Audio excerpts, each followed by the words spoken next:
You didn't have boarded up windows, broken windows, you didn't have smashed down doors, you never had gates and grills all over it. It was a community. You had good old-fashioned people in, great people, worked in area, all did jobs and all that stuff like that. And just over the years, it's just slowly changed. It's changed where you can see now, they've just let it all go. Like, all this money is getting put into new buildings when really they should work on the buildings that are already standing. Like, just up at top of Beeston, and just knocked loads of flats down. All it could have done was just a bit of white paint to make it look nice, and they could have got a lot of people off the streets.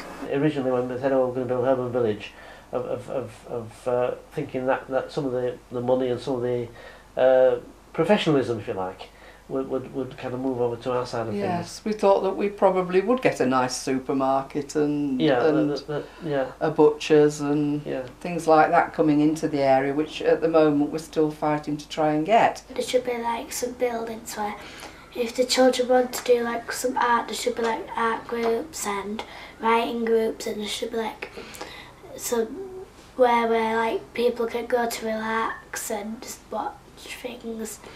And there should be like some places for the elderly to go and meet new people. I love staying in Beeston because it's like I've made friends in Beeston, and yeah, I'm safe even though like our area is like described as violent or not a welcoming area, but I do really feel safe, honestly, and I'm happy here.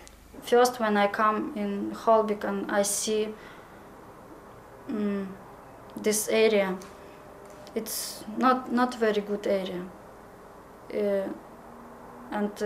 If I know bike in Holbeck, so home, yeah. If I want buy in England home, I know buy in Holbeck. And again, I think that relates to the fact that Holbeck doesn't have a particularly good name, which, if that was the case, why are there so many people here in Holbeck that have lived here all this time and don't want it to change because they enjoy living here?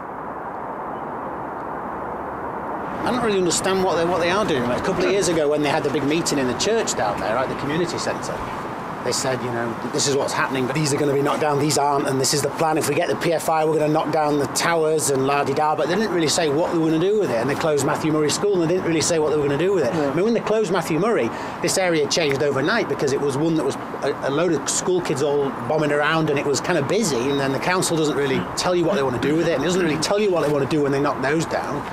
You know, you can't change a problem by moving it away. I mean, over the years, we've always believed that the council have had an agenda for Holbeck. Yes. But nobody's ever kind of admitted, put their hand up and said, yeah, we're going to do this with it. Right. And it's been left to run down, so that eventually it'll just be such a state that there's no option but to say, right, we'll have to flat the tour. You know, there are some little pockets in these back-to-backs that are still quite full of people who are quite proud to be in their street. Is it not just a problem that's unique to an area, but is it something that's unique to our time? The fact that there are a lot of people now who are transient all over the place, and actually it's a bigger management problem that's just not. I mean, obviously it is in this area, but potentially it's in apartment blocks as well. It probably is a symptom of the times as well. It just so happens that there's not much money here, I guess, and so we look worse for it.